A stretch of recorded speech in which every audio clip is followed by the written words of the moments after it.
Então, boa noite aí, galera. Tudo bem? Estão me ouvindo? Beleza. Eu coloquei o vídeo aqui hoje também.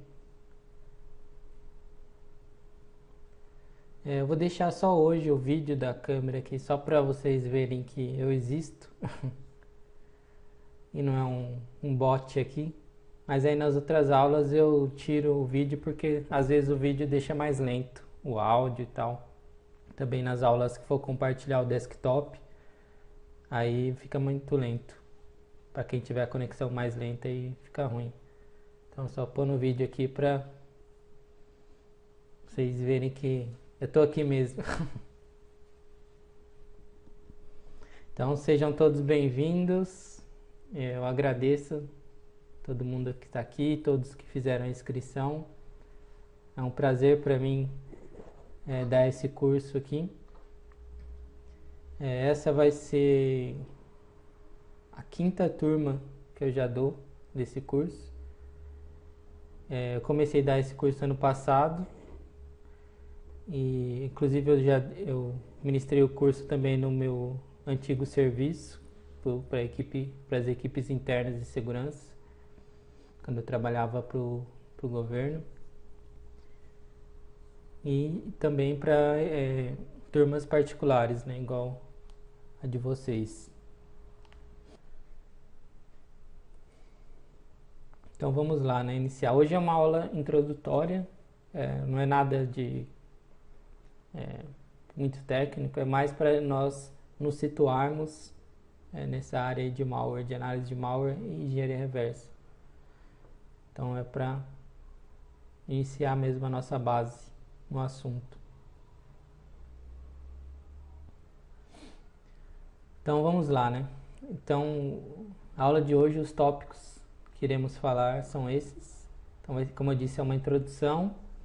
Vamos falar sobre os tipos de códigos maliciosos, o que é engenharia reversa, algumas ferramentas que vamos utilizar, técnicas de proteção, né, dos malwares, que infelizmente para nós os malwares a maioria utilizam técnicas de proteção para dificultar a nossa vida. Vamos ter uma visão geral sobre o assunto. Hoje a aula não vai ter conteúdo prático, mas outras aulas terão conteúdo prático, que aí nós iremos utilizar a máquina virtual. Aí nessas aulas serão eu compartilhando meu desktop aqui, aí vocês fazendo aí ao mesmo tempo. Então, sobre o curso eu já coloquei bastante naquela introdução do blog lá, é que eu quis fazer um curso não só teórico e também não só prático, porque eu acho que uma coisa complementa a outra. A teoria sozinha é difícil da gente assimilar, mas a prática sem teoria eu também acho que não dá pra gente avançar muito, porque eu poderia falar só sobre as ferramentas, como que usa as ferramentas, mas usando ferramentas, a partir de um ponto nós não conseguimos avançar. Se nós temos um malware que faça alguma coisa um pouco diferente, que a ferramenta não foi programada a reconhecer, então nós empacaríamos na nossa análise e não conseguiríamos avançar. E eu digo que nós só conseguimos atingir vamos dizer, um conhecimento avançado de análise de malware, engenharia reversa, se nós soubermos bem a teoria por trás disso. Na teoria eu quero dizer o funcionamento interno do sistema operacional, do gerenciamento de memória, da linguagem de baixo nível, né, o assembly, de tópicos de programação, lógica de programação, redes, protocolos. Então, quanto mais teoria nós soubermos, mais fácil fica para utilizar as ferramentas e, lógico, avançar em uma análise. Então, eu mesclei o curso com teoria e prática.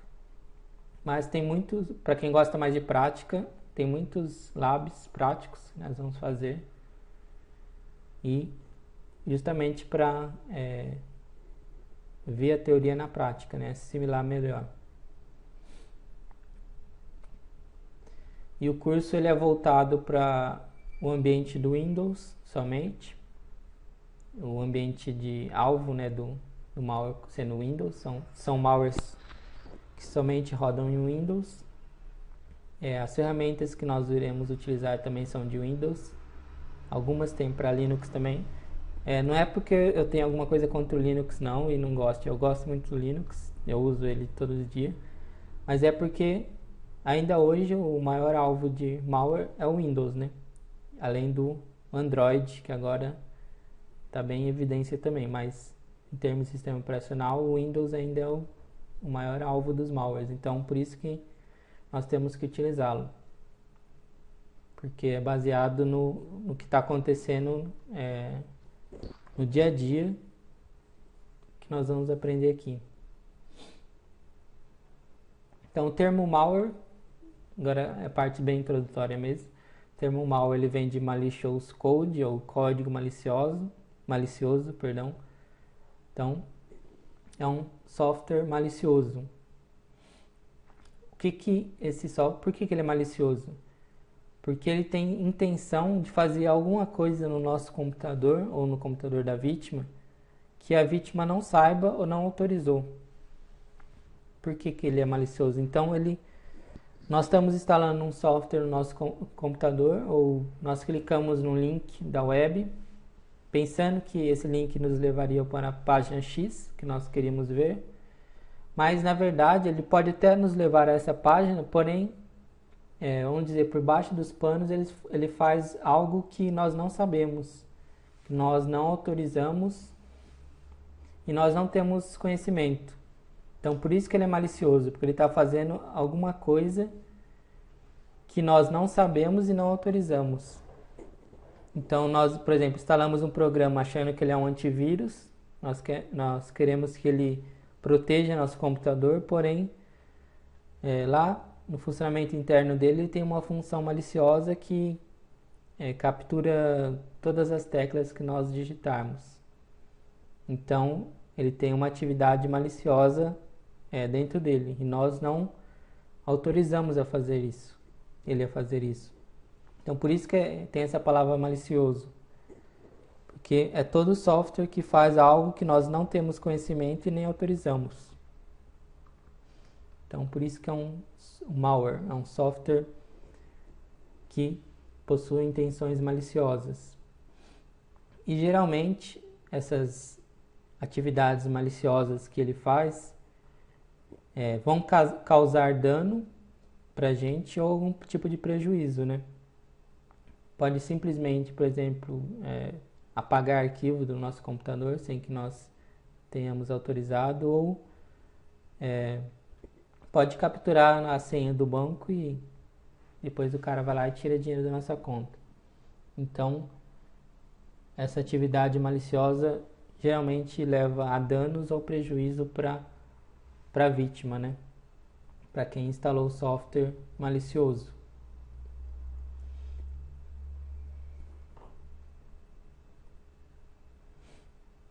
A qualquer momento que vocês quiserem e tiverem comentários ou dúvidas, pode digitar aí no chat. Eu estou de olho nele toda hora. Qualquer coisa que vocês queiram falar, é só escrever aí que eu comento ou respondo se tiver que responder. Podem ficar bem à vontade aí.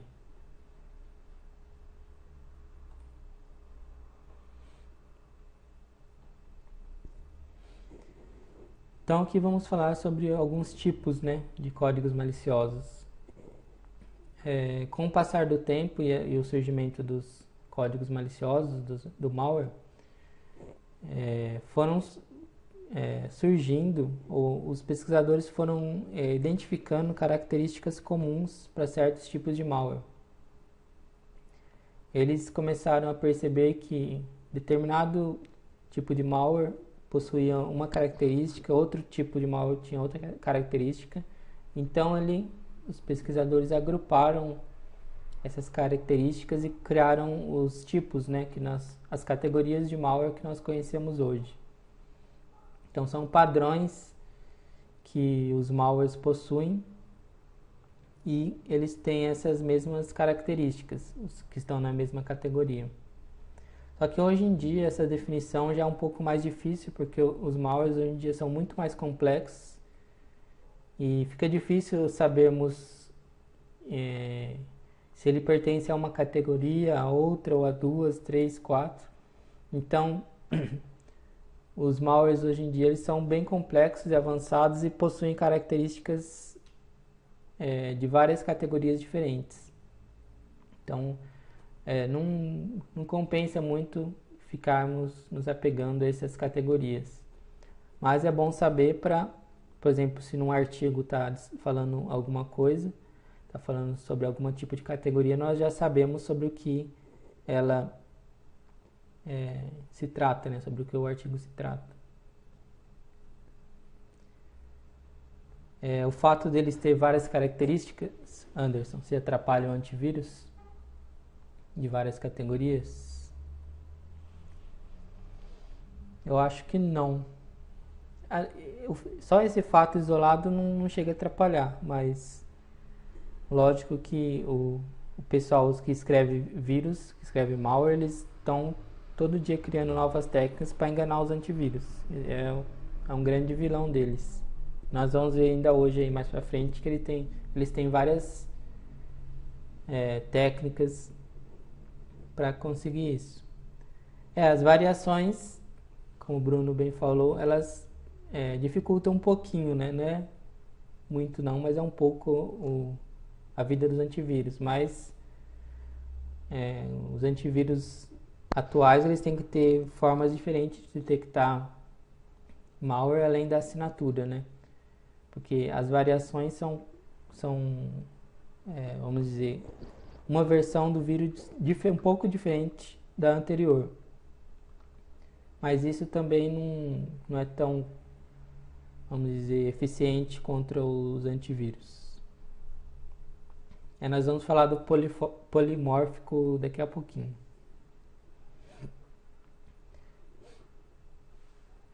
Então, o primeiro termo que surgiu, né, para designar malware é o termo vírus, que é o mais antigo e é o mais conhecido ainda hoje. E ainda hoje o termo vírus ele é utilizado como um termo genérico para qualquer tipo de malware. Principalmente para o pessoal leigo, né? O pessoal que não é de computação, ou que não lida muito com isso, ou não entende muito. Por exemplo, se eu falar para minha mãe, tem um malware no meu computador, minha mãe provavelmente não vai entender. O termo malware já é um pouco mais moderno, né? Mas se eu falar que tem um vírus no meu computador, provavelmente ela vai entender o que é. Então, o termo vírus ele ainda é considerado um termo genérico, tanto é que os antivírus chamam antivírus ainda, né? Para designar qualquer tipo de malware. Mas o vírus em si, ele tem características próprias, o vírus original, que fazem diferenciar eles dos outros tipos de malware. Quais são as características dos vírus? Eles criam cópias de si mesmo para infectar arquivos, ou seja, ele, quando é executado, ele cria uma cópia dele e infecta um outro arquivo, um arquivo do sistema. Pode ser um doc ou um JPG ou um outro executável do sistema original. Ele se insere dentro de um outro arquivo. Existem técnicas para fazer isso. É possível você adicionar um arquivo inteiro dentro de outro arquivo. E mesmo assim, o arquivo ainda continua funcionando. Então, o vírus, assim como na biologia, né? O que o vírus faz? Ele entra numa célula e infecta ela. Então, os vírus de computador também, eles criam cópias de si mesmo para infectar outros arquivos no micro. E uma outra característica marcante dos vírus é que eles dependem da ação do usuário para executar, para iniciar suas ações. E hoje em dia praticamente quase não existe vírus, ou talvez nem exista mais, porque a maioria dos malwares hoje em dia eles são eles se executam automaticamente, né? Basta que a pessoa clique no link ou ponha no HD, salve no HD, ele já executa. Então, os vírus, eles precisam que o usuário vá lá e dê 2 cliques em cima dele para executar, ou dê um Enter lá no DOS. E quando ele é executado, ele cria cópias de si mesmo para infectar outros arquivos. Então, os vírus não se multiplicam automaticamente. Porque essa é uma característica do outro tipo aqui, que é o worm. O worm é muito parecido com os vírus. A diferença principal do worm para o vírus é que o worm eles se auto-replicam. Então eles se executam automaticamente. E como eles se auto-replicam? Eles, não é só esse tipo, mas a maioria eles exploram vulnerabilidades do sistema operacional. Então assim que um worm entra no computador, é instalado, é salvo num computador, ele automaticamente faz um scan no computador, né, uma varredura no computador onde ele foi instalado e busca por falhas no sistema operacional. Por exemplo, se o cara tiver o Windows desatualizado ou tiver uma versão antiga do Windows XP, então ele já faz uma varredura dentro do sistema operacional e busca por falhas conhecidas. Encontrou uma falha, ele explora essa falha, ele tem um exploit, né, para explorar essa falha e consegue se replicar em outros computadores da rede ou pela internet. E aí ele vai se espalhando bem rápido. O Conficker, que foi um worm bem conhecido, né? Ele explorava uma falha do Windows lá e todos os Windows que não tivessem o patch, a atualização para aquela falha, ele conseguia se instalar nele e ia se replicando em todas as máquinas da rede. Então o Conficker foi um worm bastante que teve muito sucesso, né? Bem conhecido. Então esse é um outro tipo de malware, outra categoria. É verdade, acho que era um bug do RPC mesmo, de execução remota, né, do Windows, controle remoto. Faz tempo mesmo. Eu lembro que na época ele causou um prejuízo, nossa, gigantesco para a empresa, para as empresas. E se eu não me engano, a Microsoft até deu recompensa para quem soubesse alguma coisa sobre o autor do código.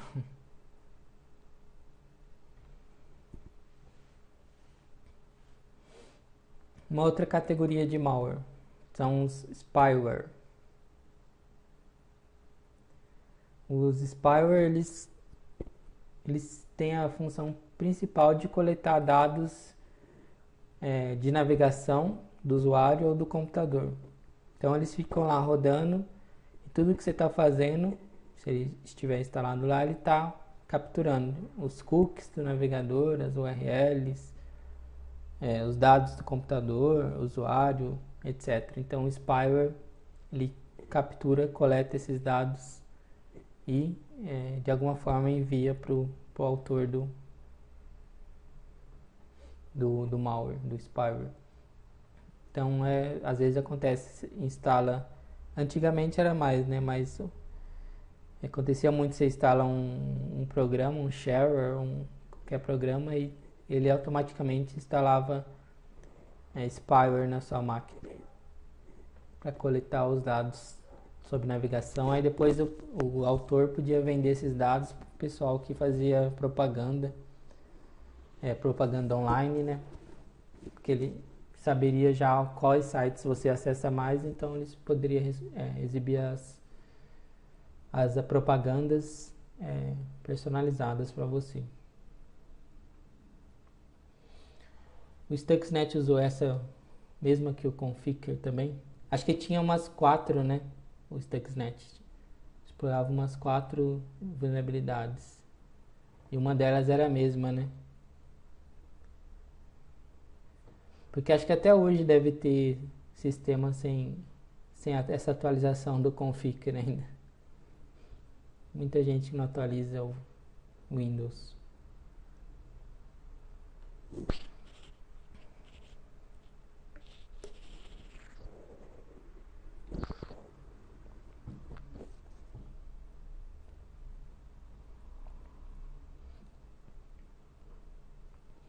E agora aqui nós temos o tipo mais comum, principalmente para nós brasileiros, que é o Trojan, é o famoso Trojan, Trojan Horse, cavalo de Troia, que é o que nós mais ouvimos falar. A característica principal do Trojan é aquela mesma que vem da mitologia grega, né? É o presente de grego, que os gregos mandaram para os troianos, né? Um cavalo de madeira e dentro do cavalo tinha vários soldados. Ou seja, é aquela velha técnica de mandar tipo um e-mail falando segue anexo as fotos, aí você vai lá ver as fotos, é fotos.ez. Ou seja, ele vem com funções ocultas, escondidas dentro dele. Então o Trojan Horse é como se fosse um presente. Você está esperando uma coisa, tipo, veja o vídeo tal, veja o vídeo de não sei quem da Playboy, veja o vídeo do acidente de não sei quem, veja as fotos que acabaram de ser divulgadas de um político, sei lá. Aí a pessoa vai lá achando que recebeu uma coisa boa, né, uma coisa interessante, e clica no arquivo ou no anexo. E aí, na verdade, é um presente de grego, né? Porque não é nada daquilo que ele foi que o cara pensou que era. E ele vai ter as funções ocultas nele, que são essas funções maliciosas que nós falamos. Às vezes eles podem até mostrar alguma coisa que tenha sentido. Tipo, veja o vídeo tal. Às vezes eles podem até mostrar o vídeo mesmo. Só que ao mesmo tempo de forma oculta, ele está fazendo atividades maliciosas no seu computador. Ou, pegando um exemplo aqui mais comum, mais real, que nós vemos mais, é os famosos phishings de banco. Aqueles e-mails que falam, você precisa da atualização X para você conseguir acessar o seu banco. Instale essa atualização. A pessoa vai lá achando que é uma coisa boa, né? Tipo uma coisa que vai beneficiar ela. Vou instalar essa atualização porque senão não vou conseguir acessar o banco mais. Só que na verdade é um keylogger que vai capturar os dados que ele digitar ou acessar. Então, o Trojan tem essa característica aí de vir com uma coisa boa, um presente, mas por baixo, internamente, executa funções ocultas e maliciosas. E aí, no Trojan, nós temos algumas variações que são conhecidas também. Uma que é bem conhecida é o Trojan Downloader, ou somente o pessoal nos fóruns chama de Loader. Loader ou Downloader, o Trojan Downloader, é aquele tipo de malware que ele é o primeiro malware a ser instalado no computador. Ele tem a única função de, após instalado, ele faz download de várias outras pragas para o seu micro. Então, vamos dizer que é o carro-chefe do golpe, né, do malware. A pessoa vai instalar ele e ele automaticamente já está configurado para acessar várias URLs diferentes e baixar várias pragas, vários malwares adicionais. Exatamente, Anderson. É a única função dele, o Trojan Downloader, é baixar outros malwares. Então, o malware em si não vai ser ele, né? Ele só vai ter essa função. Porque o que vai vir depois que são os verdadeiros malwares. E às vezes eles até, após ter feito o download dos malwares adicionais, eles até se auto-apagam. Eles deletam eles mesmos. Porque ele só servia para isso mesmo, para fazer download adicional. E temos o Trojan Dropper, que é bastante parecido com o Downloader, que ao invés de baixar da internet outros malwares, outros arquivos executáveis, ele tem dentro dele mesmo, dentro do código dele, ele tem o código completo de outros malwares. Então, os códigos maliciosos estão embutidos no próprio Trojan Dropper. Então, o que a gente fala é que ele dropa no computador vários outros malwares. Então, o autor lá do malware, o cara que fez o golpe, ele embute dentro de um só arquivo vários malwares. Aí, quando esse arquivo, esse Trojan Dropper é executado, ele automaticamente, vamos dizer, faz a descompactação desses arquivos adicionais e instala eles na máquina da vítima.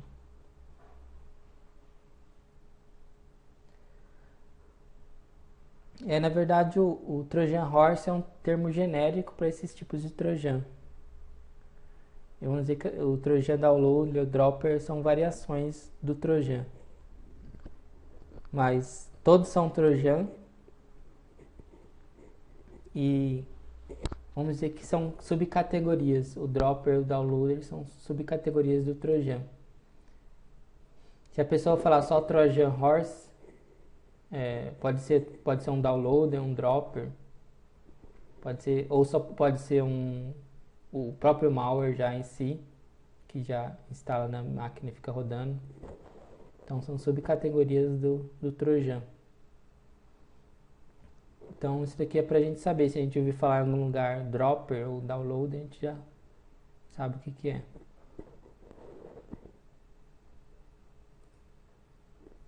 Então vamos lá.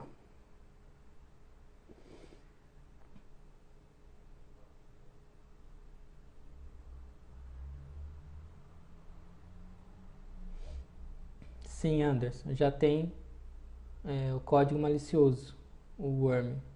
Ele mesmo já é o código malicioso. Já tem o código para se auto-replicar e fazer as funções maliciosas dele. Ao invés do Trojan, ele não baixa coisas adicionais, né? O Dropper é como se fosse um zip de um Trojan, que tem vários outros Trojans dentro dele.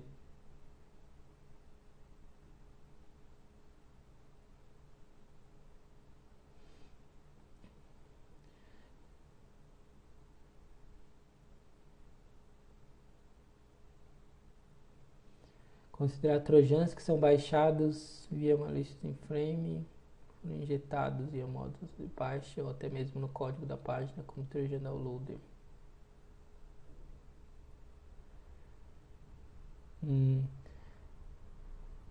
Eu acho que poderíamos considerar ele como downloader só se, quando ele for executado, ele fazer download de outros códigos maliciosos, Bruno. Nesse caso, o método que ele entrou no computador pode ser vários, né? Nesse caso, você falou de um iframe malicioso, né? Mas aí, quando ele fosse executar no computador, se ele fizer download de coisas adicionais, aí ele poderia ser considerado um downloader.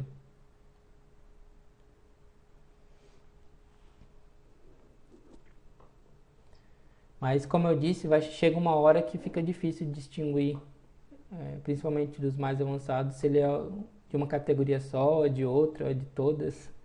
Porque, por exemplo, o Stuxnet, o Flame, que nós vamos ver a seguir, eles têm características de vários malwares diferentes. Então, é meio difícil categorizar. E aqui, nesse slide aqui, eu coloquei mais uma variação do Trojan, que é o Trojan Banker, que são os Trojans que são especificamente para atacar ou capturar dados de banco, dados bancários de Internet Banking. Por exemplo, Black Hole Exploit Kit. Tem vários módulos, várias funções, então não dá nem para categorizar. Existe também um outro termo que eu nem pus aqui, que é o crimeware, né? O crimeware, que criaram para falar qualquer tipo de software que é usado para crime, eles jogam no crimeware também. Ou kits, crimeware kits, eles vão criando esses termos aí para definir isso. Então, outro tipo de trojan é o Trojan Banker, que ele é o mais comum no Brasil. 95% dos malwares no Brasil são no tipo Trojan Banker. Isso acho que foi em 2012, essa pesquisa, que é a Kaspersky, se não me engano, que publicou. 95% dos malwares que eram detectados pelo antivírus dela era do tipo Trojan Banker, que foi uma categoria que o pessoal criou aí só para dizer que aquele tipo de trojan ele ataca exclusivamente Internet Banking, né, bancos, ou captura dados bancários, tipo um keylogger de banco, ou fica monitorando o navegador para ver se você está acessando e ele captura os dados. Então, às vezes também é chamado só de banker, Trojan Bank. Então, no Brasil é muito comum e é o mais comum. É uma característica típica do Brasil isso. Nos outros lugares não é assim, nos outros países. É típico do Brasil ter muito Trojan Banker.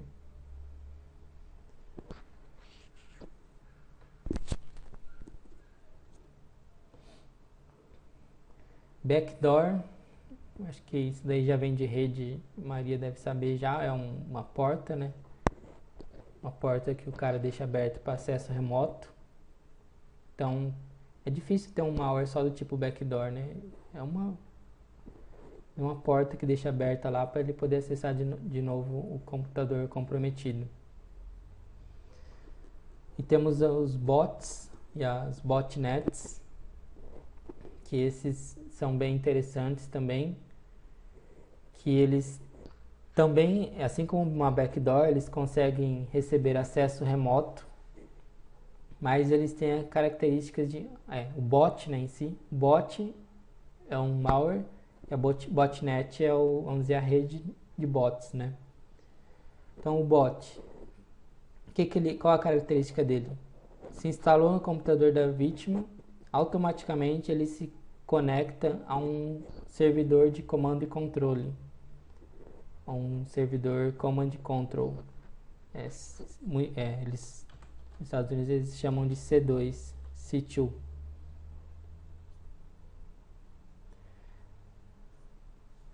Anderson, é isso daí. Command Control Server, é exatamente um servidor que o bot automaticamente se conecta e espera comandos dele. É um servidor de rede.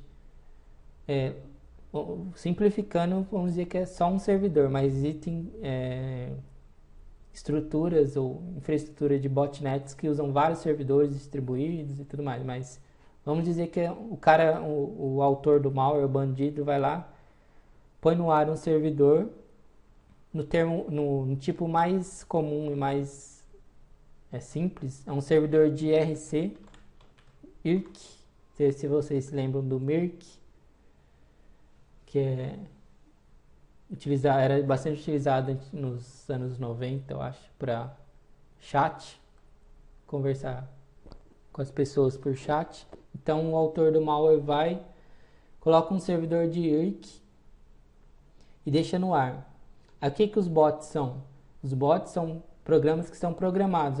Instalei no computador da vítima, eu automaticamente acesso o servidor irc.badserver.com. Então ele vai se conectar nesse servidor na porta 667 do servidor E vai ter já programado para ele entrar num canal X. Vai ter lá um /j bot. E aí ele vai ficar dentro desse canal. Para quem já usou o IRC, o MIRC para conversar, possivelmente entenderá bem isso. Então o bot ele acessa automaticamente esse servidor e entra automaticamente nesse canal. E aí o dono do servidor, o cara que criou o servidor de comando e controle, ele vai ter lá, ele vai acessar o canal bot e vai ver lá, tem, por exemplo, 200 computadores conectados a esse canal. E aí ele consegue mandar comandos para os bots. Ele fala, tipo, vamos dizer em linguagem humana, né? Todo mundo acesse a página X. Aí todos os bots vão acessar automaticamente a página X. Ou me enviem, todos os bots me enviem agora o que vocês conseguiram capturar de teclas digitadas.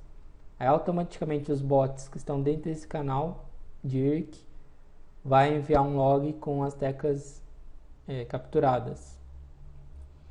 Então, quando a gente fala de Command Control Server, servidor de comando e controle, é um servidor onde que o malware, né, o tipo bot, automaticamente se conecta e fica esperando comandos.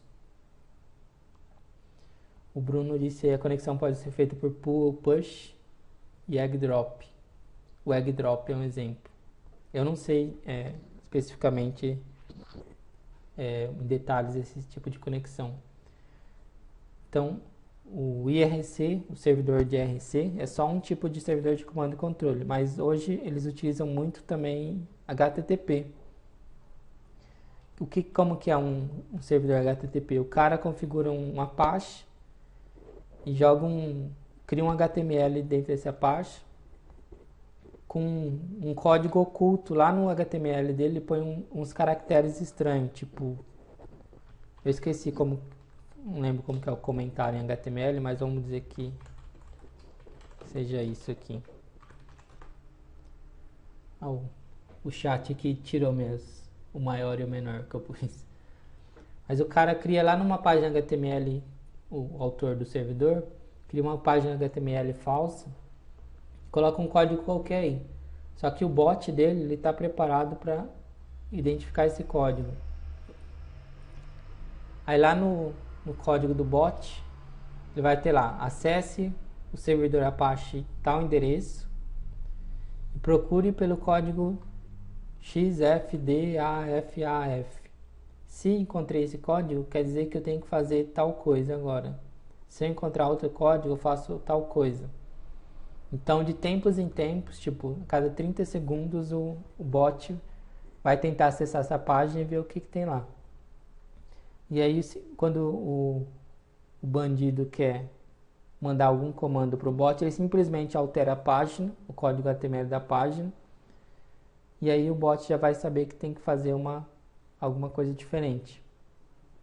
Mas ele, lógico, tem que estar programado para isso. Então, existem servidores de comando e controle do tipo IRC, tipo HTTP. Tem redes peer-to-peer também, que formam botnets. Então, é comum o uso de botnets também.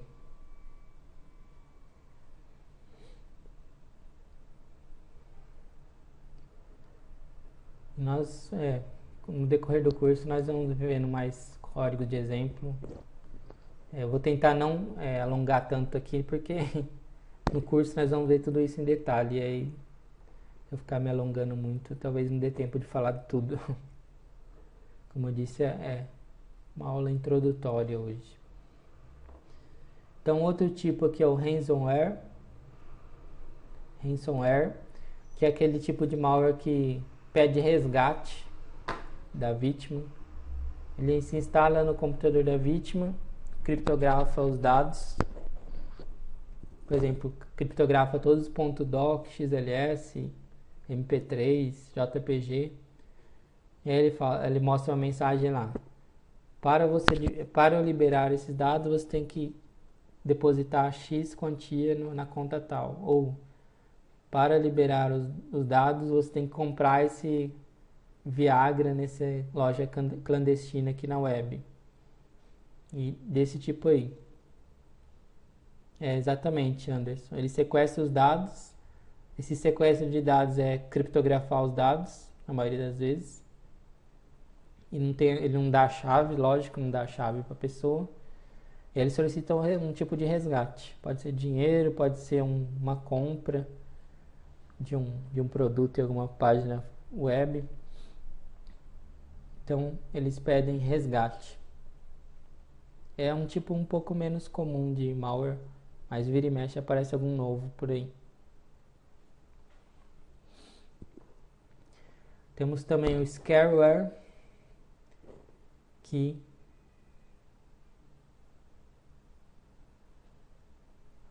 Diego, para rodar dentro do iPhone,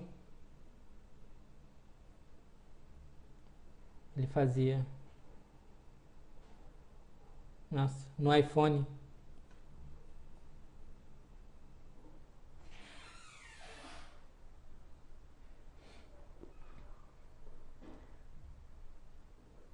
Ah, legal, não sabia não. Então esse é um tipo de scareware pro iPhone. Perdão, ransomware pro iPhone. Enchia de propaganda o navegador e a navegação e cobrava para tirar.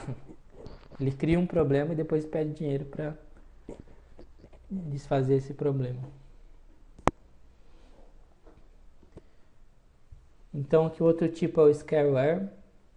O scareware é o que nós conhecemos como fake antivírus ou rogue antivírus, que são aqueles programas que aqueles malwares que tentam assustar o usuário. Você está navegando e vê lá uma mensagem: você possui 140 vírus, clique aqui para retirá-los, clique aqui para instalar nosso antivírus e proteger seu computador. Você está vulnerável, clique aqui para atualizar o seu sistema. Então são essas mensagens que tentam assustar o usuário fazer com que o usuário instale algum software fake no computador, algum software falso. Porque quando o usuário instalar esse software que ele achou que era um antivírus, um software de segurança, na verdade ele vai estar instalando um malware. E ao invés de ser um antivírus, ele vai ser o próprio vírus no computador, o próprio malware no computador. E aí esse scareware ele pode fazer o que quiser no micro. Pode capturar a tecla, ou pode virar um bot. Então, são esses falsos antivírus aí que nós vemos por aí, ou falsos softwares de segurança.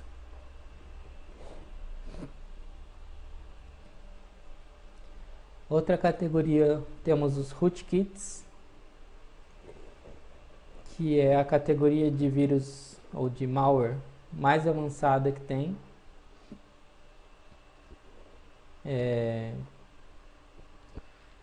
Os rootkits são os que possuem técnicas mais avançadas para se instalar e permanecer no computador da vítima. Eles têm características principais de, primeiro, ocultar a sua presença no computador da vítima. Quando um rootkit é instalado, ele tenta se esconder de todas as maneiras possíveis dos usuários ou do administrador do sistema. Então o que ele faz? Ele tenta esconder o processo dele, para quando a pessoa abrir o gerenciador de tarefas não encontre o processo dele. Tenta esconder o arquivo lá no sistema de arquivos. Tenta esconder as chaves de registro que ele possa ter alterado, e etc.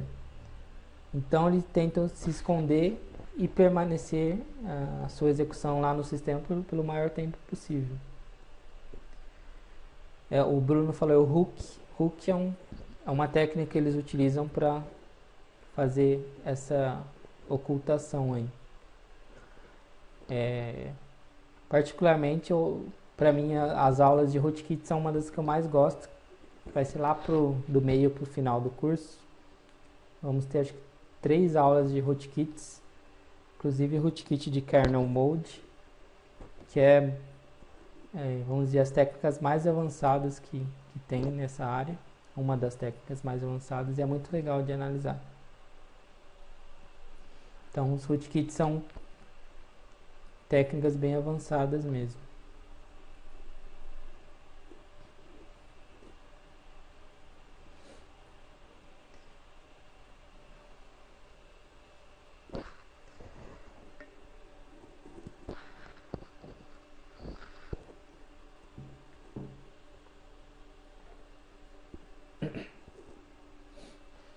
E aqui eu coloquei um novo tipo de malware, né?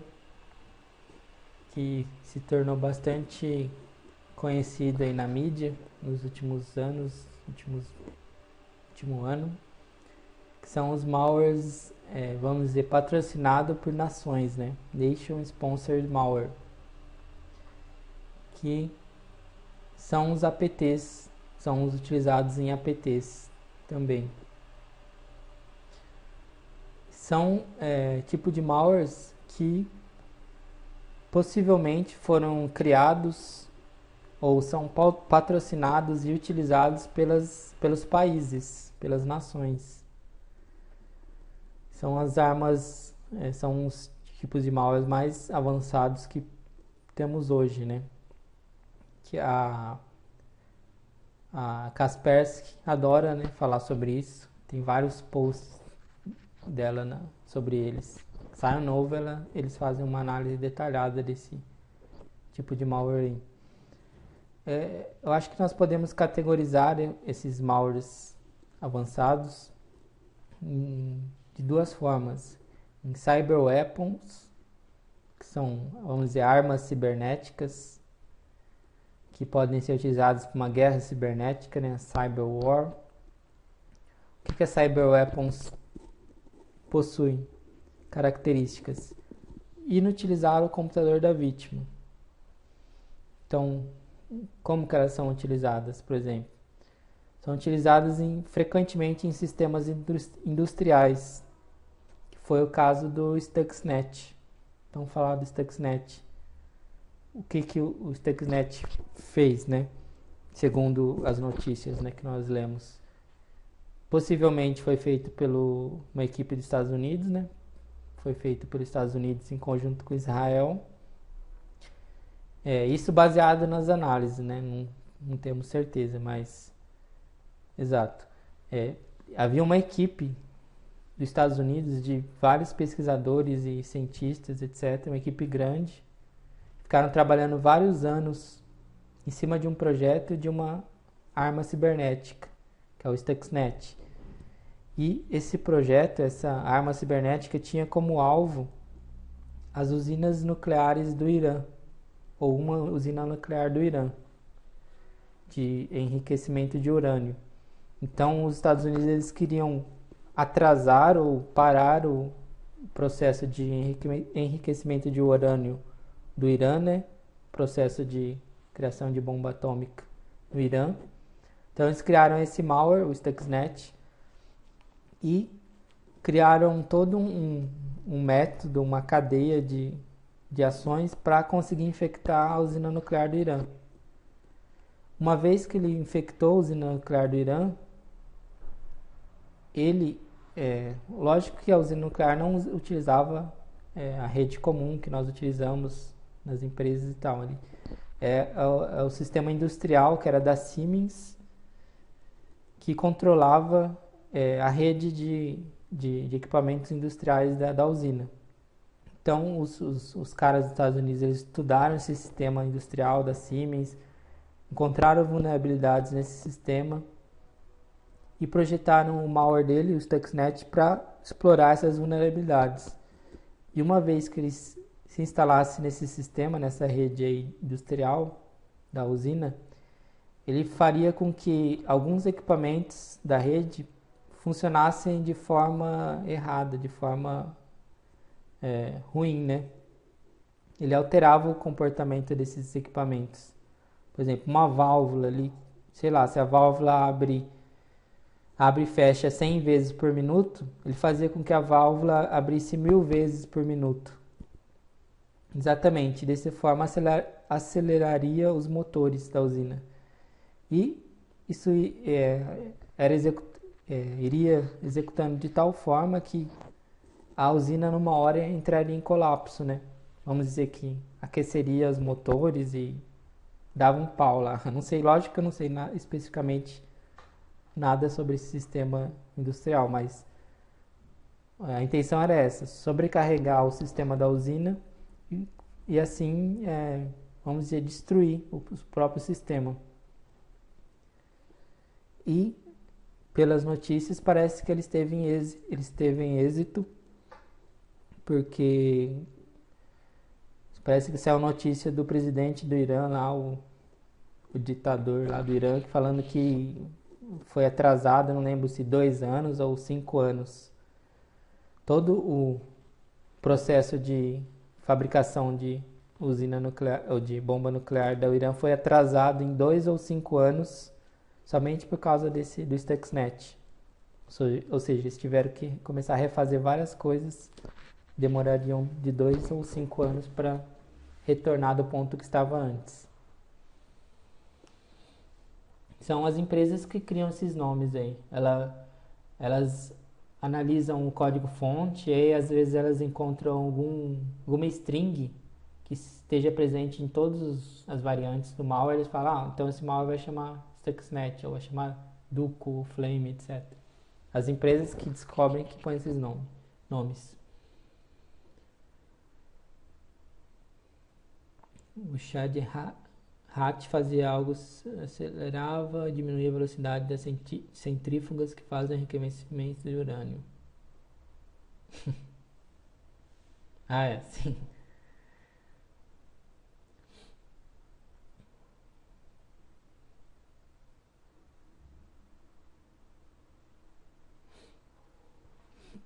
Então o Stuxnet fazia isso daí mesmo. Ele acelerava, diminuía e, de certa forma, desgastou o sistema e deu pau.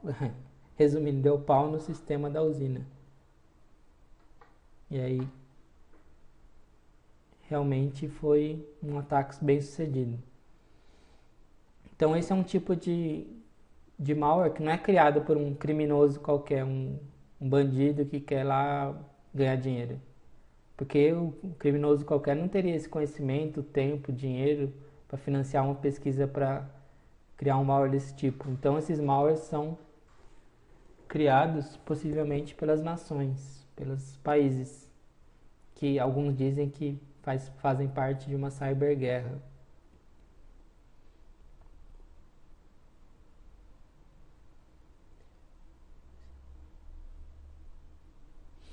Bruno, é o que... Exatamente. Exatamente. O que você falou, que eu ouvi falar também foi isso, que um funcionário lá no computador dele recebeu um spear phishing, instalou um malware na máquina pessoal dele e tinha o pendrive dele, e num dia ele levou o pendrive para a usina e aí o Stuxnet entrou no sistema da usina. Imagina para bolar todo um ataque desse. Primeiro você tem que descobrir os funcionários, descobrir o e-mail deles, criar um e-mail spear phishing para eles e esperar que um dia eles coloquem o pendrive lá na usina. É muito bem planejado, né? Mas os Estados Unidos têm recurso para isso, né? Eles já sabem tudo que a gente faz na internet. Já monitoram o Gmail, monitoram o Yahoo, monitoram a Microsoft, tudo, então não é algo muito difícil para eles. A NSA que o diga. Então, como eu disse, esse ataque não dá para partir de um criminoso qualquer, um cara que só está pensando no dinheiro. É algo muito mais elaborado, muito mais complexo, então tem uma equipe por trás disso. Por isso que esses ataques geralmente são a partir de... São nações, né, que estão por trás deles. Exércitos. Então esse é um tipo de arma, que é aquela que tem a função de destruição, que é inutilizar o computador do inimigo. E outra arma também nessa área de é, patrocinada pelas nações são as de espionagem, né? Cyber espionage e cyber surveillance. Então, essas de espionagem, elas não querem destruir o computador da vítima, do inimigo, mas elas querem coletar todos os tipos de dados desse computador. Que aí foi o caso do Flame, né? Que... Ops. Minha descanso de tela aqui. Então, o Flame foi um malware desse tipo também. Disseram que a mesma equipe do Stuxnet estava por trás do Flame, que foi, eu não me lembro, é no Oriente, eu não me lembro qual foi o alvo principal, o país principal. Não sei se era o Irã ou algum país do Oriente, que foi um ataque foi direcionado para alvos específicos de um país do Oriente, para que somente aqueles alvos se infectassem com o Flame.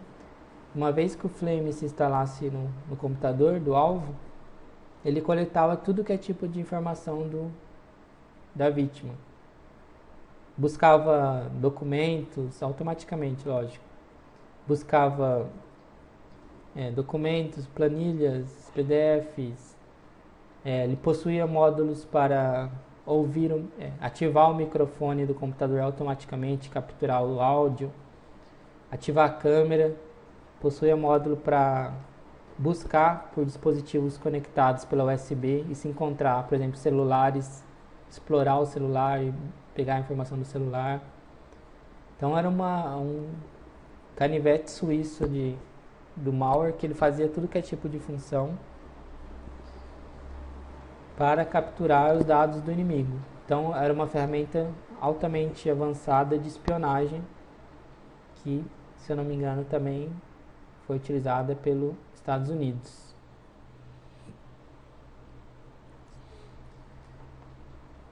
Então aí nós temos, nós vimos surgir vários tipos desses malwares aí, tipo Stuxnet, o Duqu também foi muito falado, o Flame, Finfisher, eu pus aqui Next Here, ou seja, cada dia vai surgir um novo desse tipo, toda hora surge. O Finfisher, não sei se vocês conhecem, é uma empresa mesmo legalizada que fornece um malware personalizado para quem quiser comprar. Lógico que é muito caro. Se vocês entrarem no site finfisher.com, podem entrar, não é malicioso. Eu vou entrar aqui também para ver.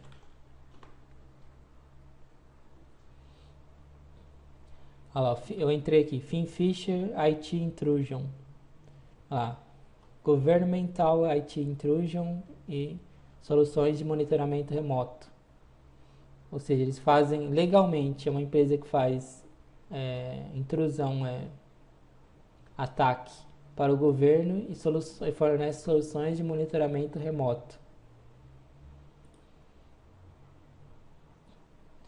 Aí tem lá o portfólio.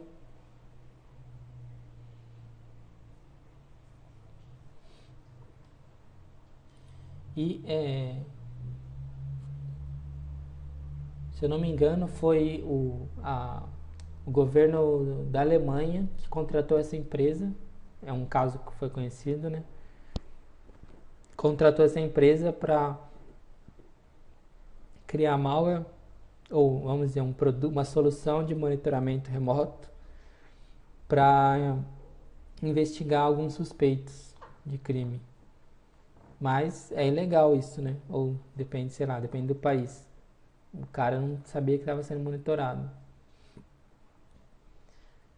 Então, esse Finfisher é um malware legalizado, é um malware que é considerado como um produto de TI, um software através de uma empresa legalizada, mas no final ele é um malware também, só que ele oficial. Então os governos podem contratar essa empresa para desenvolver esse sistema para eles, aí tipo o governo ou a polícia de algum país vai lá, cria um spear phishing pro suspeito e manda ele, faz com que ele instale no computador, e aí ele vai conseguir, o governo vai conseguir monitorar tudo o que ele está fazendo lá. Então é mais uma arma aí utilizada nesse mundo, vamos dizer, da guerra cibernética. Então essa categoria é uma categoria complexa aí de malwares avançados.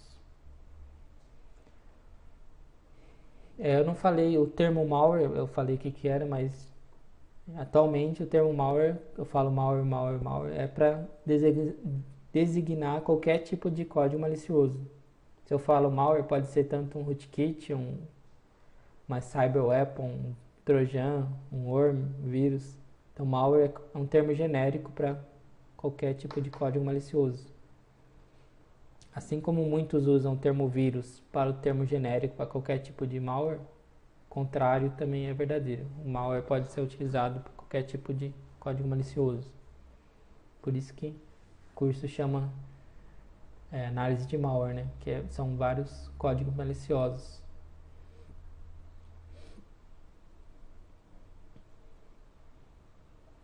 Carlos, não. No Brasil é atrasado. Bom pra gente. Mas eles estão melhorando. Mas o Brasil é muito atrasado em termos de técnica, de técnicas avançadas, de rootkit, de criação de novos métodos de ataque. O Brasil é muito atrasado nisso. Quando eles conseguem inovar é copiando coisa de fora. Copiando algum código que foi vazado, eles copiam e tentam adaptar para o Brasil. Mas eles não são muito bons nisso não. A característica dos brasileiros é fazer em relação ao código, fazer um código simples e que funcione e consiga estar executando o mais rápido o tempo possível. E por isso que as linguagens mais utilizadas em malware brasileiro é Delphi e Visual Basic. Ou seja, o cara vai lá no Delphi, para quem conhece programação e já mexeu, só arrasta os componentes lá do Delphi, programa eles e o malware está pronto.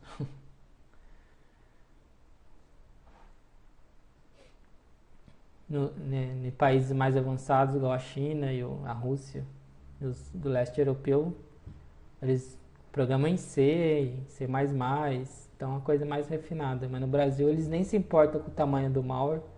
Tem malware de 1 mega, que faz uma coisa simples. E só quer fazer o negócio rodar e pegar o dinheiro.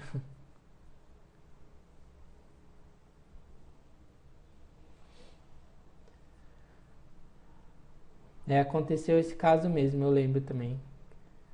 Mas eu acho que o cara tinha algum contato dentro do banco, alguma coisa assim.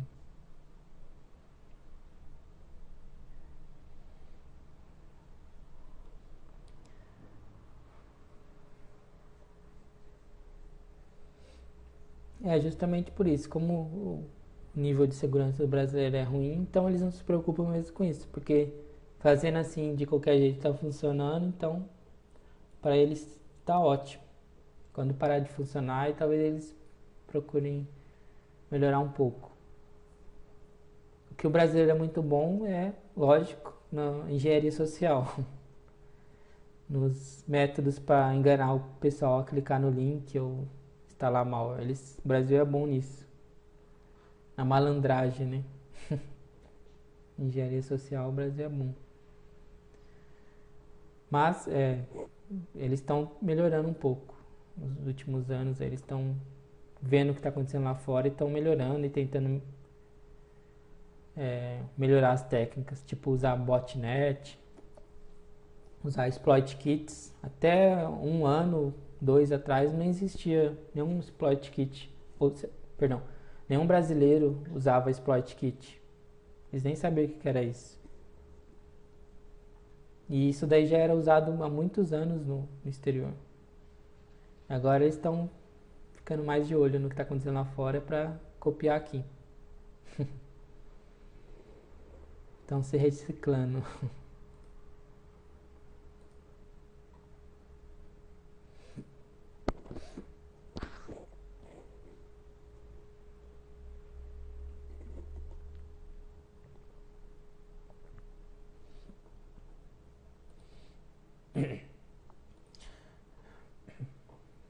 Eu falo pra caramba nessa primeira aula e melhor dar uma acelerada porque acho que não tá no meio do slide ainda.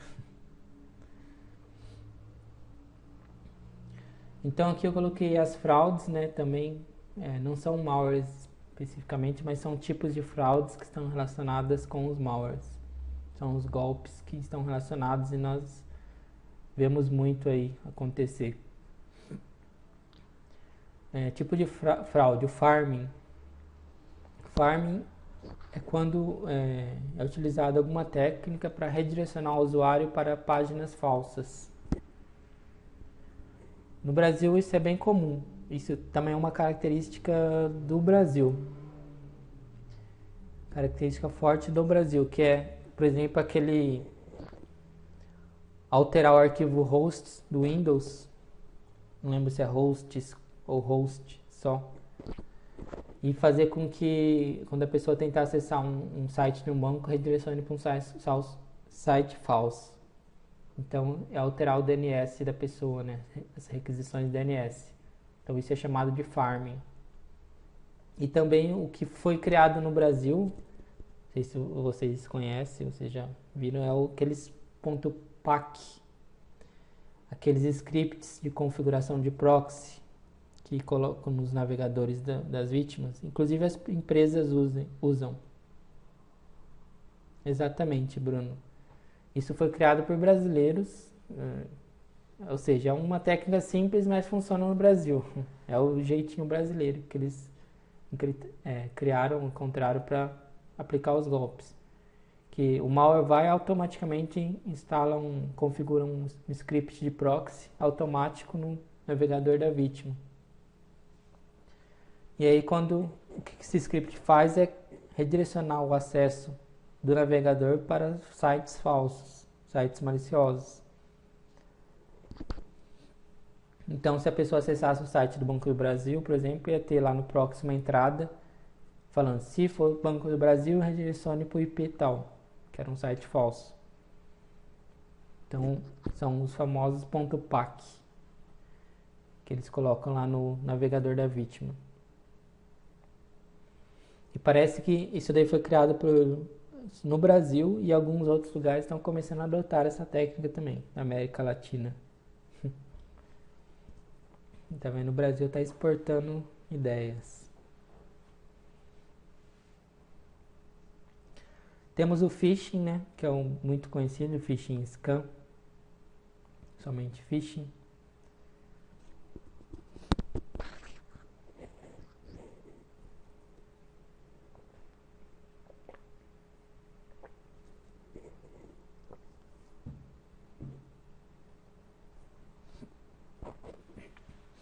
Os phishing são aqueles famosos e-mails de spam que nós recebemos, que usam muito o nome dos bancos, né? Pedindo atualização, ou aqui também usa bastante as companhias aéreas, sobre as milhas. Então, aquele e-mail que a gente recebe: Banco do Brasil, por favor, faça a atualização X para você continuar tendo acesso. Clique no link tal. Então, os phishings geralmente usam o assunto do momento também. Por exemplo, morre uma pessoa famosa, aí vem lá um phishing. Clique aqui para você ver o vídeo da morte da pessoa, as fotos dela antes de morrer, sei lá. Então, por que ele tem o nome de phishing? Phishing em português, o phishing com F seria pescaria, né? Scam é golpe, então é o golpe da pescaria.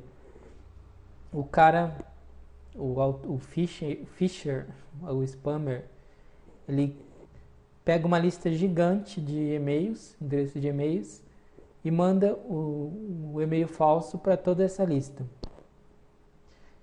E aí ele vai, é como se fosse uma pescaria, né? Ele joga a isca esperando que as pessoas caiam no golpe dele. E aí, vamos dizer que as pessoas que caem no golpe, eles, vamos dizer, conseguem pescar a vítima, né? Então ele joga a isca e espera as pessoas caírem, né, na isca, morder a isca. Então é um golpe que é genérico ou aleatório. Ele não escolhe a vítima, ele pega uma lista gigante de e-mail. Às vezes, lógico que ele escolhe, por exemplo, o país, pelo menos, e manda esses e-mails falsos para ver se a pessoa vai cair no golpe e clicar no link. E aí, quando ela clica no link, ela pode ser redirecionada para um site falso ou instalar algum malware no computador, um executável.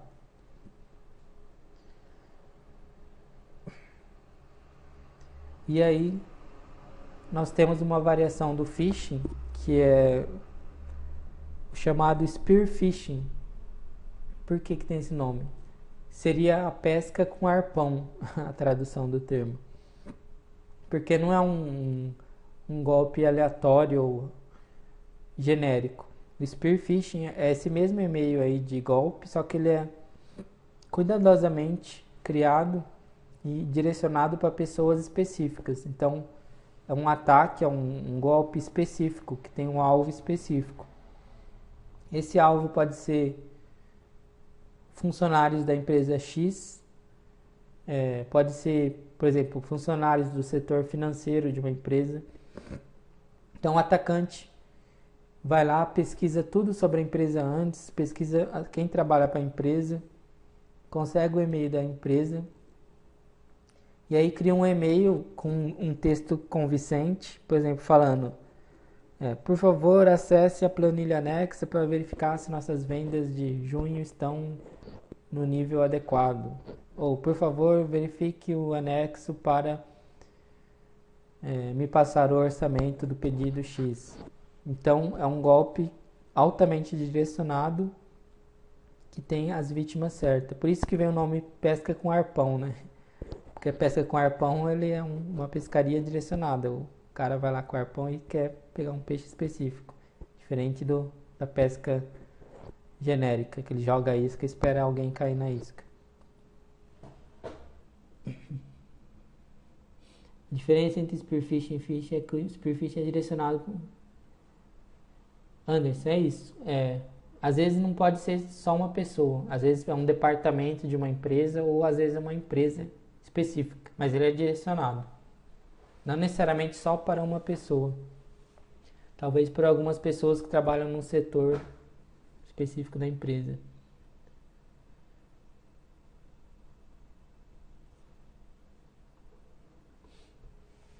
Rafael, ele vem direcionado para a sua empresa? É difícil encontrar esses spear phishing. Lógico, somente quem trabalha nas empresas que tem o acesso, né?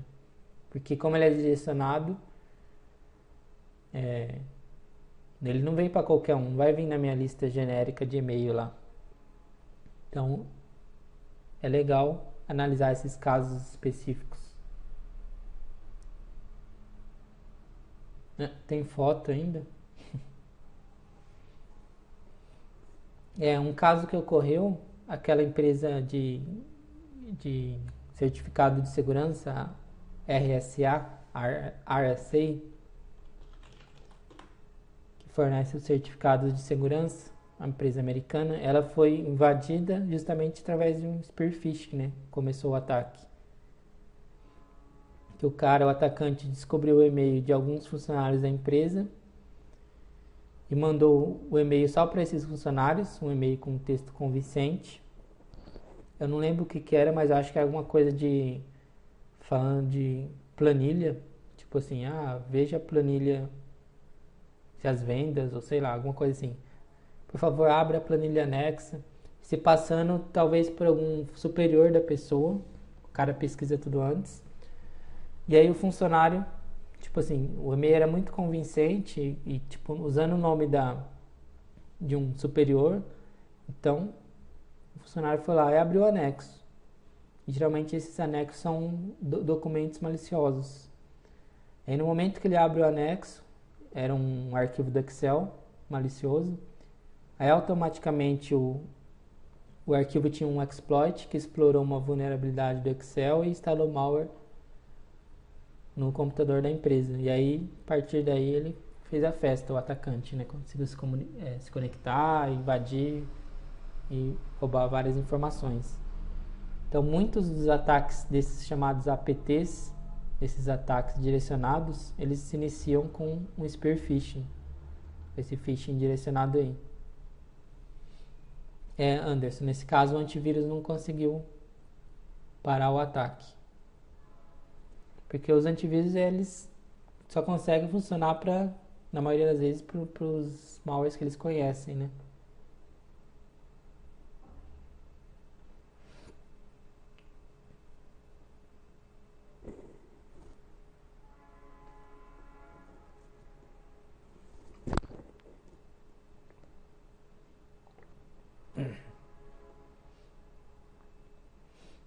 E ainda se tratando de um documento malicioso, é mais difícil de identificar, né?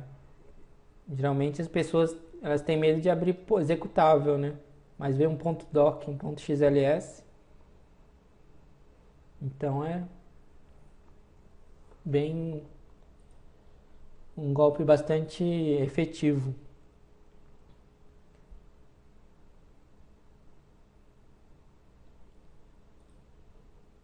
Ah, legal. O Rodrigo Rubira, ele fez um post sobre esse ataque. Ele analisou o arquivo do Excel malicioso e desse ataque fez lá no blog da Qualys na época. Ele até falou desse spear phishing. Acho que a primeira tentativa o spear phishing caiu na lixeira do e-mail, no spam, mas depois o cara foi lá e abriu, alguma coisa assim.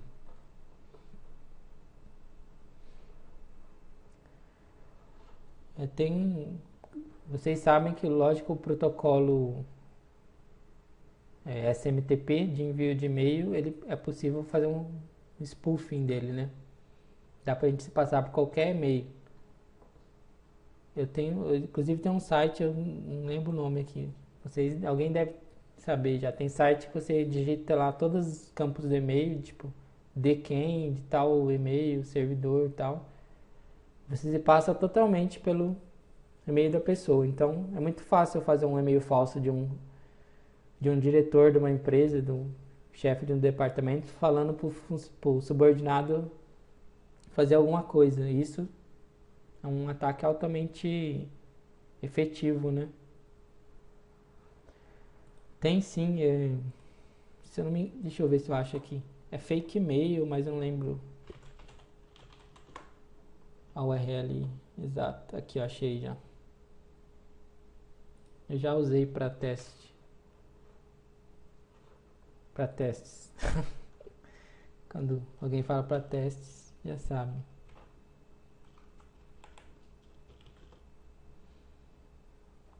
Aí, ó, esse site aí dá pra você criar um e-mail com o nome de qualquer pessoa, se passando por qualquer pessoa, assunto, por anexo. Você personaliza todos os campos. Quando a pessoa receber, vai achar que realmente recebeu dessa pessoa.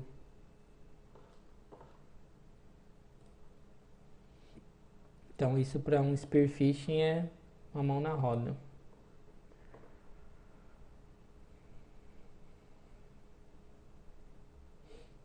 Então vamos lá, continuando. Então agora que a gente falou já de algumas categorias aí de malware, de golpes, vamos falar sobre a engenharia reversa. Então engenharia reversa, o que é engenharia reversa? É você conseguir extrair conhecimento de alguma coisa pronta, de um produto pronto, que foi criado pelo homem. Não dá para extrair da natureza. Talvez até dê, mas enfim. Então você extrair o conhecimento de alguma coisa pronta, algum produto pronto. Você pode, é, geralmente quer extrair algo que foi perdido, ou seja, eu posso ter um programa antigo que eu uso na minha empresa, sei lá, feito em COBOL, só que eu não tenho mais o código-fonte dele. E aí eu estou precisando modificar o programa ou precisando entender como ele funciona internamente. Então eu posso fazer a engenharia reversa dele. Eu não tenho o código-fonte, senão eu poderia simplesmente olhar o código-fonte. Mas eu fazendo a engenharia reversa eu consigo entender o que ele faz.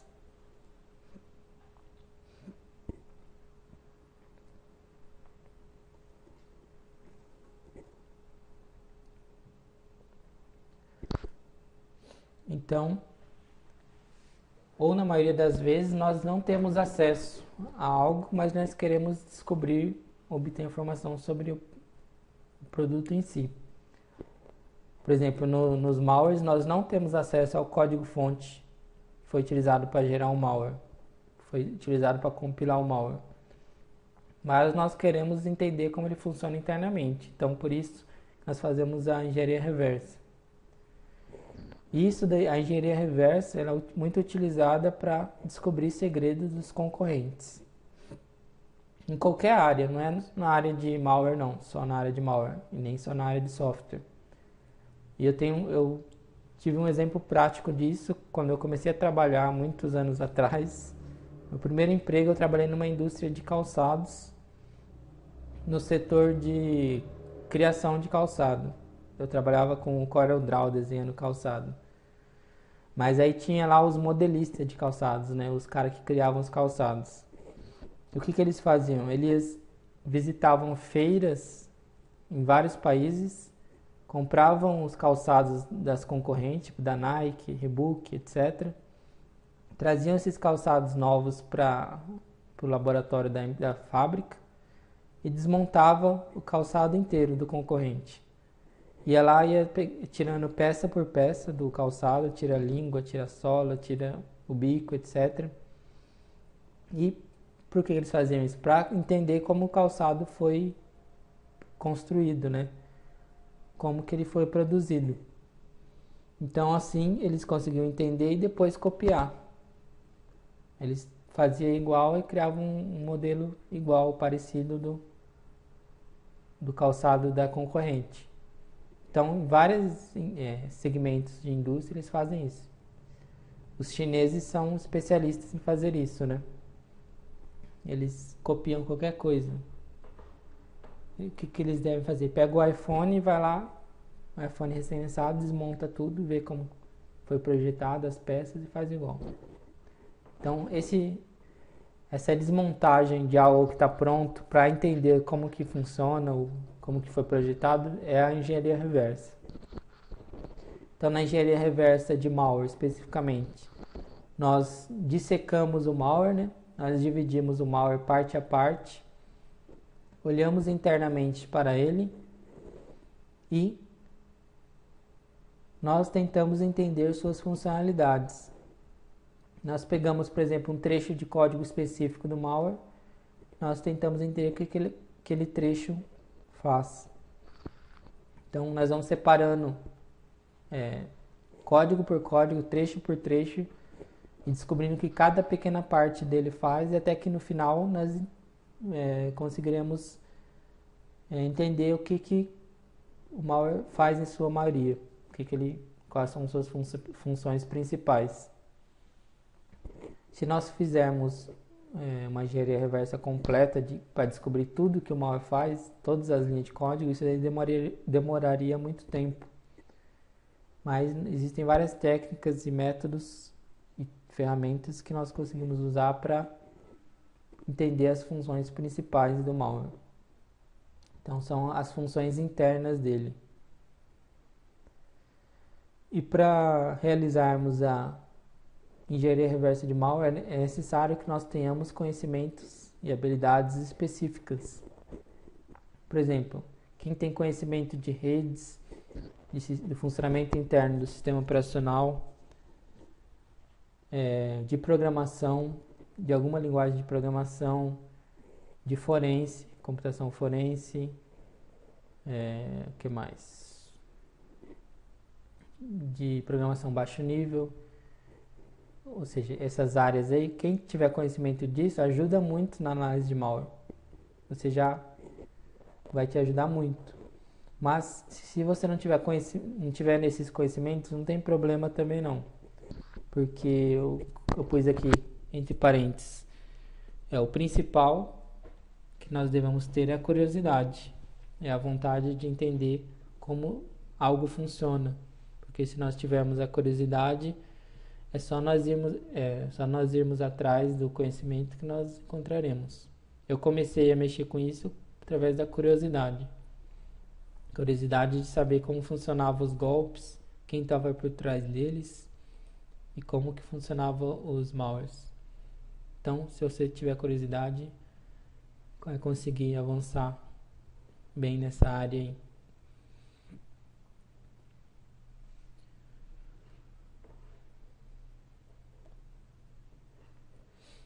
Quando analisamos malware, nós podemos empregar duas técnicas diferentes, dois tipos de análises diferentes. São as análises que chamamos de estática ou dinâmica. Então é muito comum na literatura da área ser utilizado esses termos aí, análise estática e dinâmica. Na análise estática nós não executamos o malware, não executamos ele.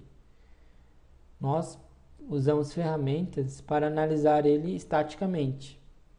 Através de ferramentas nós conseguimos abrir o código do malware, né, o código compilado, e conseguimos analisar esse código, analisar quais strings esse código tem, por exemplo, quais funções do Windows ele utiliza, o que mais?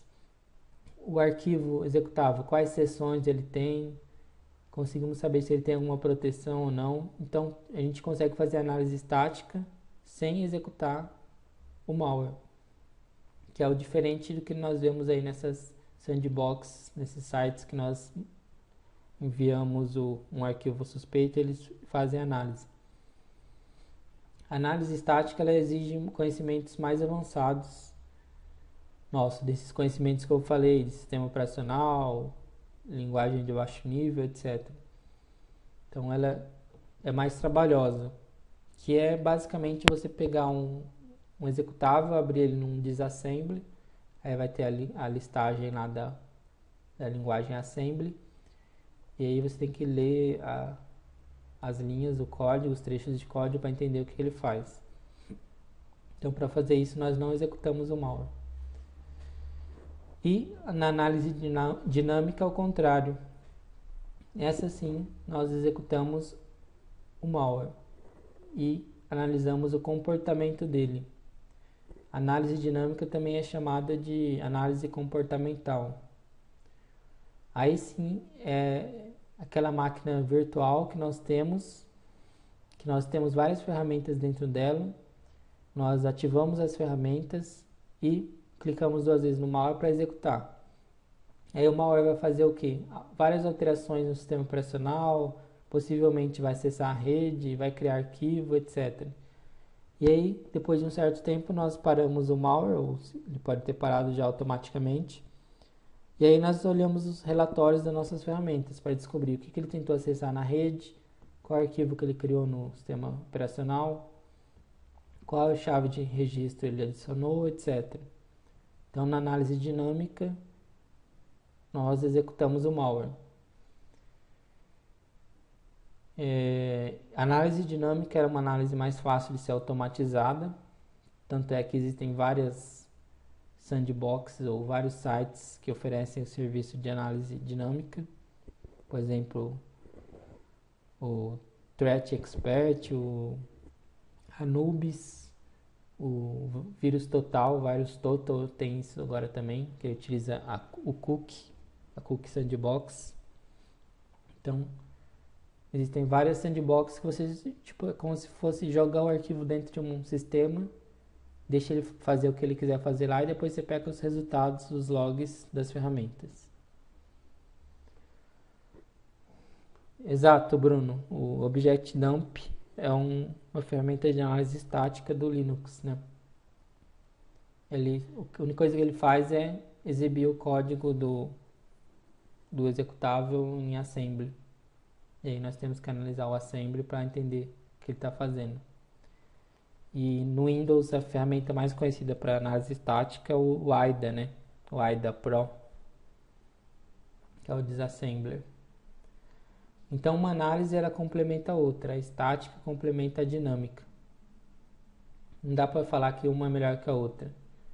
Às vezes nós conseguimos resultados em uma e na outra não, ou às vezes nós conseguimos resultado em uma e a outra confirma os resultados. Porque, por exemplo, se a gente mandar exibir as strings de um executável,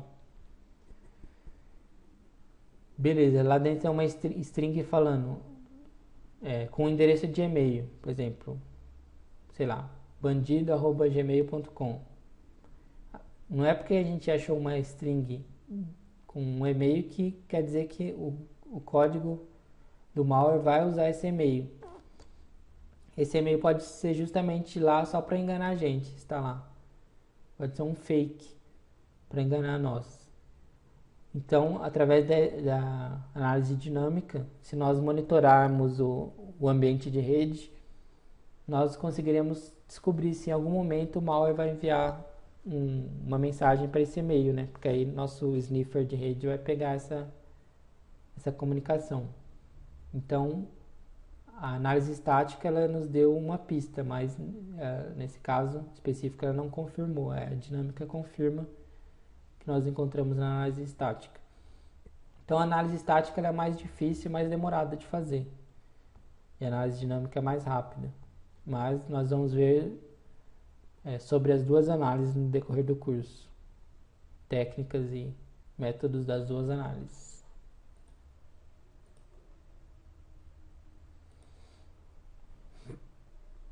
Aqui falando rapidamente das ferramentas que nós vamos utilizar no curso.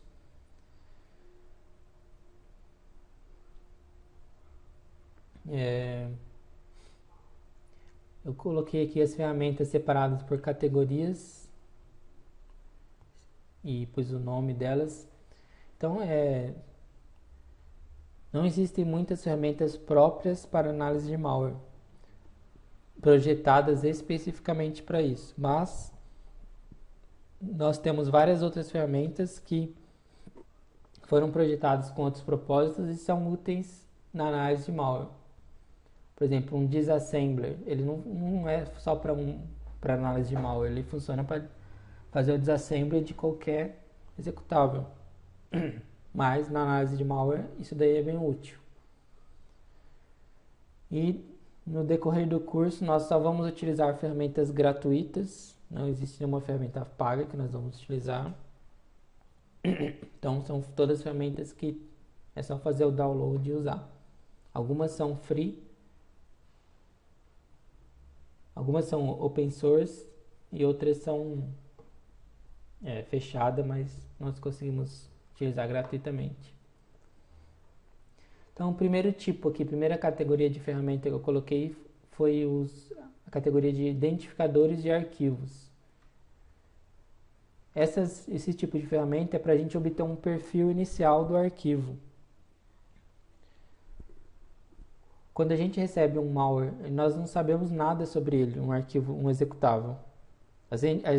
A gente não sabe nem se ele é realmente um executável.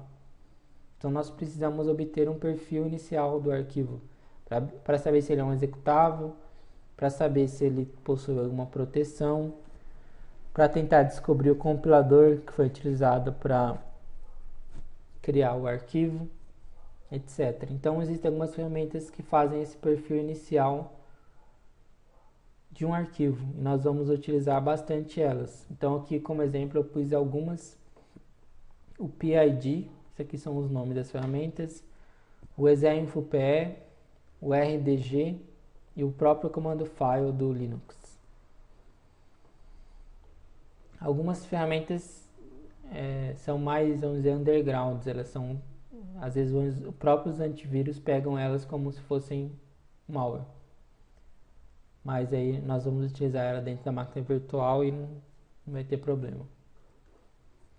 Então, com essas ferramentas, nós conseguimos obter um perfil inicial do arquivo.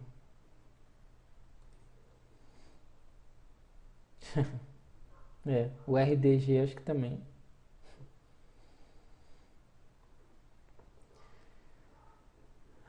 Aqui é outra categoria de ferramenta. Ferramenta de monitoramento do sistema. Essas são as utilizadas na análise dinâmica. Essas, muitas nós já utilizamos no nosso dia a dia, no nosso trabalho em geral. Então, são ferramentas para monitorar a rede, o sistema de arquivos, o registro do Windows, os processos, os objetos, etc. Nessa categoria de ferramentas tem aquele conjunto de ferramentas muito útil que é o sysinternal Suite. Não sei se vocês já conhecem e utilizam. Que é um conjunto que é da Microsoft, né? Antes era a empresa sysinternals, mas agora é da Microsoft.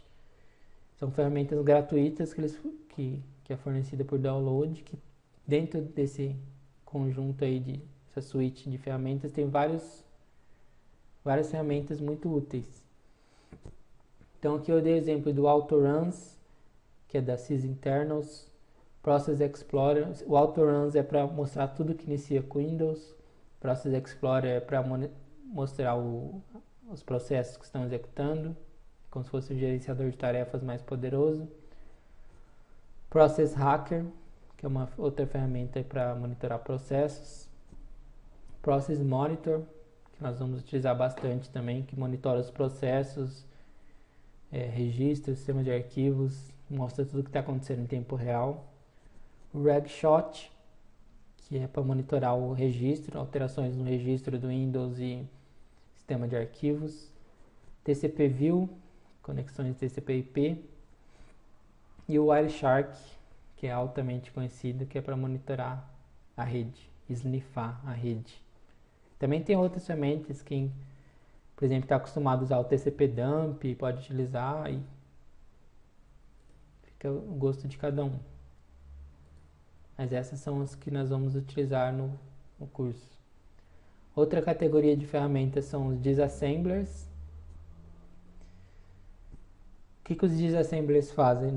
Amanhã nós vamos entender melhor isso, mais detalhadamente. Eles geram texto em código assembly. Ele pega um executável, ou seja, um arquivo que foi compilado em alguma linguagem de programação, um .exe, e ele lê esse executável e, através desse executável, ele gera todo o código assembly desse executável. Nós vamos entender isso daí detalhadamente amanhã. Então, ele gera o código assembly de um executável. Eu não vou entrar em tantos detalhes agora, até porque nosso tempo já está curto. Então, os disassemblies eles são baseados em arquitetura.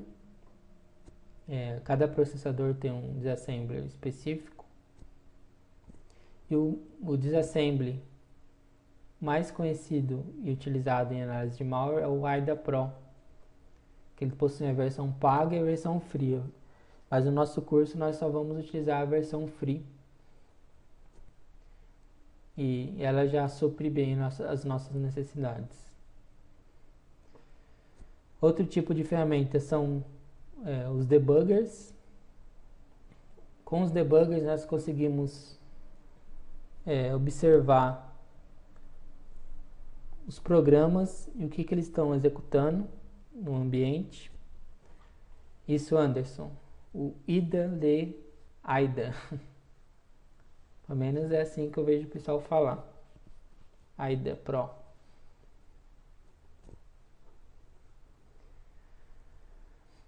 Então, nos debuggers, nós conseguimos rodar um executável e executá-lo linha a linha e observar tudo que ele está alterando no ambiente. E nós conseguimos colocar os breakpoints em debugger, ou seja, são paradas nós escolhemos, por exemplo, uma linha específica do código, nós colocamos um breakpoint nessa linha. Quando essa linha for executada, a execução vai parar e aí nós conseguiremos analisar tudo o que está acontecendo na memória, na pilha e as chamadas de API do Windows, por exemplo. Então nós vamos utilizar muito os debuggers também durante o curso. Exatamente, o OLIDBG é o debugger mais utilizado e conhecido na área de análise de malware. Para quem é programador ou tem experiência com programação, principalmente desktop, já está familiarizado com debuggers, eu creio. Só que quando na programação, no desenvolvimento de software, quando nós utilizamos debuggers, nós temos o código-fonte do programa para analisar. A gente consegue pôr breakpoints no código-fonte e tal, e ver o que está acontecendo, ver variáveis, o que elas estão recebendo. Mas aqui no nosso caso nós não temos o código-fonte, nós só temos o executável. Então por isso que nós utilizamos os Assembler Level Debuggers. São debuggers que rodam ou exibem resultados para a gente no nível do assembly, da linguagem de baixo nível assembly. Então nós não conseguimos ver o código-fonte original do malware, nós só conseguimos ver o código assembly. Também iremos entender bem melhor amanhã. E através dos debuggers nós conseguimos assistir a CPU. Tudo que está sendo executado na CPU, nós conseguimos ver os registradores, os valores que eles possuem, etc. E existem dois tipos de debuggers. Tem o debugger do tipo User Mode e do tipo Kernel Mode. User Mode nós só conseguimos executar ou debugar aplicações dos usuários. Aplicações que têm permissão de usuário na máquina. E em Kernel Mode nós conseguimos debugar aplicações ou código que rodam no kernel do sistema operacional. Nós veremos isso com detalhes em outras aulas também, principalmente na aula de rootkit, que vai ter uma aula que nós vamos analisar um rootkit em kernel mode e aí nós vamos debugar o próprio Windows. Ao invés de debugar um arquivo exe, nós vamos debugar o próprio Windows. Então, os exemplos de debuggers, o OLIDBG, que o Bruno pôs aí também já, o Immunity Debugger. Esses dois são User Mode e tem o WinDBG, que é o debugger do Windows, da Microsoft, que ele roda tanto em User Mode quanto Kernel Mode. Ele é mais complexo de mexer, mas ele é mais poderoso também. Deixa eu só ver aqui o próximo slide. Eu vou só encerrar essa parte de ferramentas e amanhã continuo de onde parou. Já passou o nosso horário. Falei muito antes. Outro tipo de ferramenta são os descompiladores. Descompilador, o que é a função do descompilador? É você pegar um arquivo compilado e tentar gerar o código-fonte original desse arquivo compilado. Se eu criei um programa em Delphi e gerei um executável a partir do Delphi, o decompilador teria que pegar esse executável, processar ele e gerar o código Delphi original que eu utilizei para gerar o executável. Então ele faz o processo inverso do compilador. Então por isso que chama descompilador. Só que é impossível fazer esse processo inverso de forma 100%.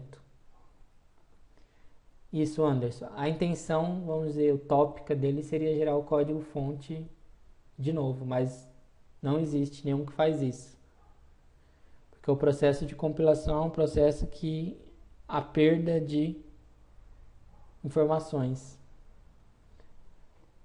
De linguagens, como falo, de linguagens compiladas é impossível fazer esse processo de forma 100% funcional. Mas dá para fazer uma coisa mais ou menos aí boa, que nós vamos ver. Linguagens interpretadas ou intermediárias, tipo o Java, Python, é possível fazer a descompilação sim.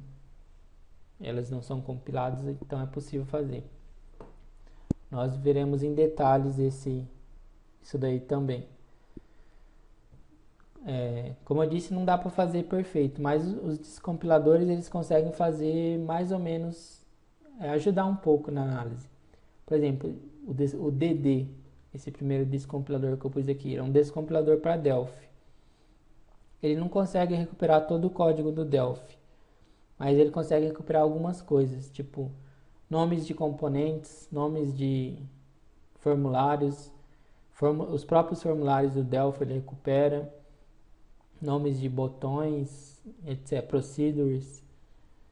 Então ele consegue recuperar bastante coisa, mas aí quando nós clicamos lá para ver o código, por exemplo, isso para quem manja alguma coisa de Delphi, quando nós clicamos num botão para ver o código programado para esse botão, ao invés de abrir o código Delphi, vai abrir um código assembly, porque ele não conseguiu recuperar perfeitamente o código. Tem o VB Decompiler, ou Decompiler, que é um descompilador do Visual Basic, que também gera uma linguagem intermediária aí. E tem um descompilador que é o Hexrace, que é um descompilador da fabricante do AIDA, que é o melhor descompilador que tem. Ele pega o disassembly gerado pelo AIDA, consegue transformar esse disassembly num pseudocódigo em C, da linguagem C. O pessoal que trabalha com análise de vírus direto, assim, profissionalmente, eles utilizam muito o Hexrace, que é um plugin do AIDA. Então ele pega um código assembly e consegue gerar um código em C, na linguagem C desse assembly. Um pseudocódigo, não um código assim tão perfeito e legível como seria o código feito pelo programador, mas é um código que já ajuda muito na análise. Só tem um porém nesse Hexrace aí, ele é pago. Nós não vamos utilizar ele, eu pus aqui só para exemplo, e ele é pago, se eu não me engano, é uns $2.000 ou mais. Uns $2.300, parece. Deve estar aí uns R$5.000. Ele é bem carinho. Mas, pelo que eu sei, existem versões aí genéricas na internet do AIDA que já tem ele. O pessoal já craqueou e já pôs. Mas enfim, nós não iremos utilizá-lo.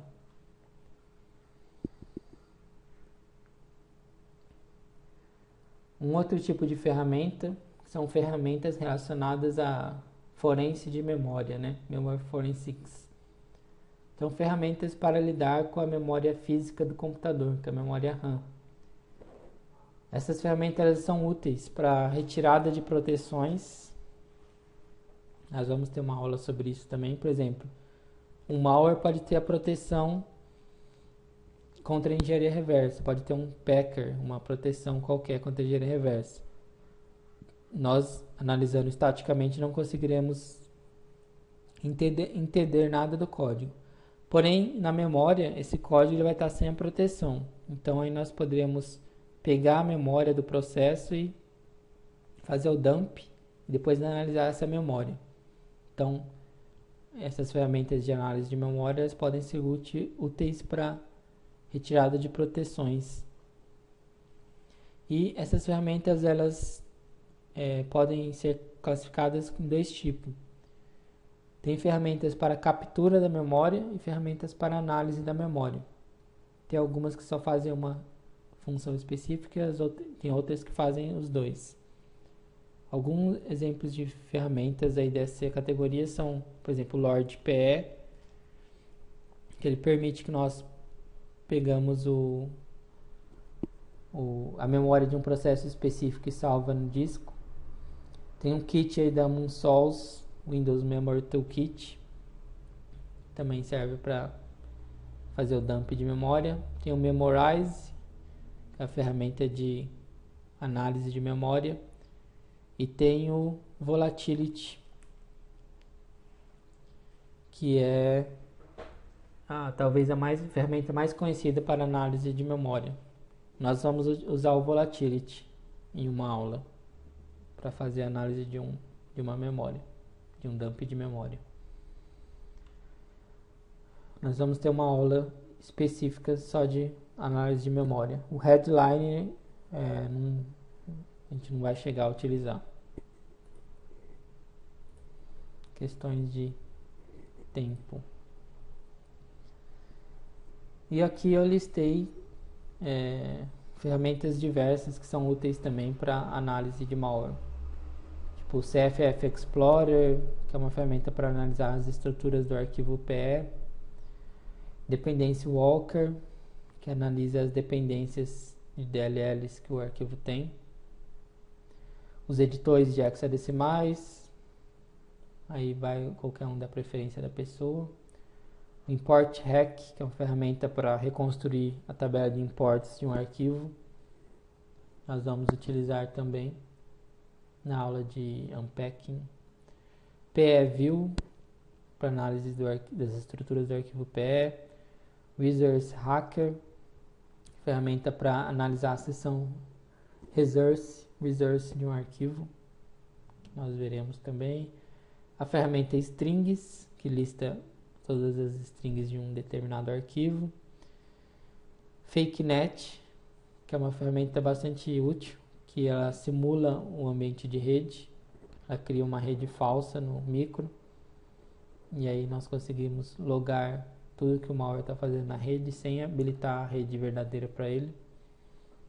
Então, ele cria uma rede falsa. Então, são diversas ferramentas que nós iremos utilizar no decorrer do curso. E pode ficar tranquilo que tudo que eu falei até agora nós vamos ver em várias outras aulas e de forma mais detalhada e mais calma, né? Praticando tudo. Então a aula de hoje nós já passamos 12 minutos, eu falei muito no começo. Eu vou parar por aqui o slide e amanhã nós continuamos daqui. Mas fica tranquilo que não vai ter prejuízo para as outras aulas. Beleza? Então boa noite a todo mundo. Agradeço a presença de vocês também. Um bom descanso aí. Valeu, pessoal.